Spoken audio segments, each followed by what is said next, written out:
Hello everyone, welcome back to my channel Sasi's garden. तो आप जो ये प्लांट देख रहे हैं ये गोमफ्रेना के प्लांट हैं और इसका मैं बहुत बार वीडियो आपके साथ शेयर कर चुकी हूँ। इसकी रिपोर्टिंग का वीडियो, इसकी केयर का वीडियो आज मैं आपके साथ शेयर करूँगी। इसकी सीड्स की किस तरह से हार्वेस्टिंग आप और किस समय पर आप इसकी हार्वेस्टिंग ले सकते हैं। तो ये वीडियो बहुत पहले की है, जब इसमें इस तरह से बहुत अच्छी फ्लावरिंग हो रही थी। अभी मैं आपको इसकी कंडीशन दिखाऊंगी विंटर सीज़न में किस तरह से ये हो जाता है। तो आप देख सकते हैं इसमें जो पर्पल कलर के फ्लावर होते हैं वो सूख करके कुछ इस तरह से हो जाते हैं और प्लांट पूरी तरह से ख़राब हो जाता है। इसमें किसी भी तरह की कोई भी ग्रोथ नहीं होती है। जो पहले कुछ प्लांट जर्मिनेट हुए थे उनके छोटे छोटे इस तरह से पौधे जो हुए थे उनकी ग्रोथ नहीं हुई है। उसमें इस तरह से कुछ एक दो फ्लावर निकल रहे हैं, बाकी उसकी किसी भी तरह की कोई भी ग्रोथ नहीं हुई है।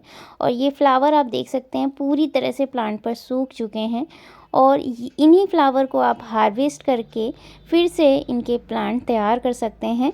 तो अभी बहुत अच्छा समय है, अगर आपने इस तरह से ये प्लांट लगा रखे हैं तो इनके फ्लावर को आप कलेक्ट करके रख सकते हैं।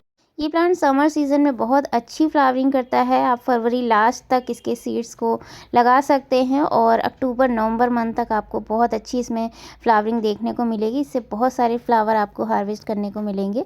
तो मैंने अक्टूबर नवंबर में भी इससे बहुत सारे फ्लावर लिए थे और कुछ फ्लावर इसी तरह से इस पर छोड़ दिए थे। अक्टूबर नवंबर मंथ के बाद जब सर्दियाँ स्टार्ट हो जाती हैं, बहुत ज़्यादा सर्दी पड़ने लग जाती है, तो इसकी ग्रोथ बिल्कुल से रुक जाती है। इस प्लांट को विंटर सीज़न बिल्कुल भी पसंद नहीं है। आप देख ही सकते हैं कंडीशन इसकी। और फ्लावर कुछ इस तरह से सूखने के बाद मैं इन्हें हार्वेस्ट करूंगी आज इनके सीड्स को।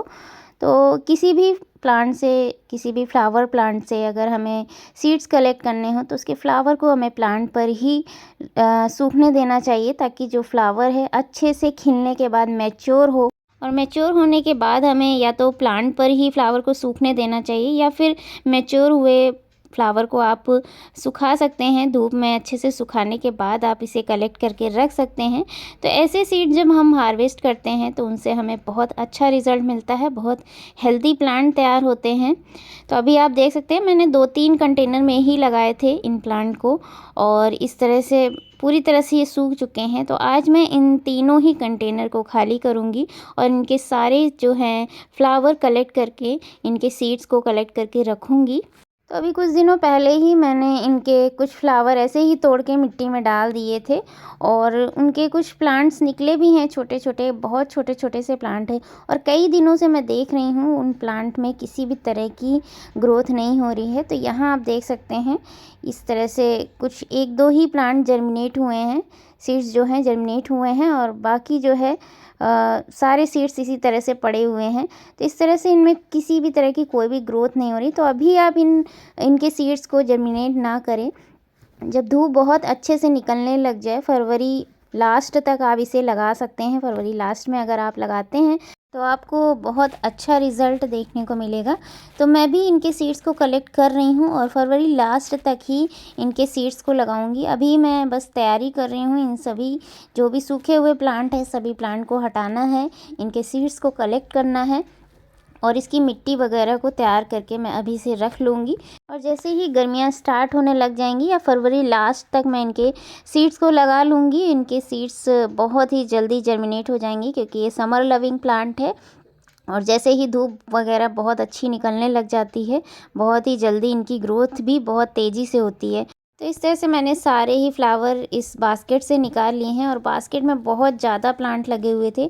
आपने अगर मेरी पहले वाली जो वीडियो मैंने इस प्लांट से रिलेटेड डाली थी अगर वो देखी होगी तो आपने देखा होगा बहुत सारे, इतनी छोटी सी बास्केट में इतने सारे प्लांट लगे हुए थे और सबसे ज़्यादा इसी में फ्लावरिंग हुई थी। तो इस प्लांट को आप सेपरेट ना लगाएं। अगर आप इस प्लांट को लगाते हैं तो इसी तरह से बास्केट वगैरह में, टब वगैरह में इनके प्लांट को लगा सकते हैं। इसी तरह से मैंने सिर्फ और सिर्फ सीड्स इस बास्केट में डाल दिए थे और जितने भी प्लांट निकले थे उनमें से कुछ प्लांट को मैंने दूसरे प्लांटर में शिफ्ट किया था, बाकी प्लांट मैंने लगे रहने दिए थे। तो आप देख सकते हैं कितने सारे प्लांट इस एक बास्केट में लगे हुए थे और बहुत अच्छी मुझे इसमें फ्लावरिंग मिली थी। और बहुत सुंदर लगता है जब इस तरह से टोकरी वगैरह में आप प्लांट लगाते हैं और पूरा फ्लावर से भरा रहता है तो काफ़ी सुंदर लगता है। कुछ प्लांट मैंने इस तरह से 2-3 प्लांटर में लगाए थे, उनमें भी इसकी ग्रोथ काफ़ी अच्छी हुई थी।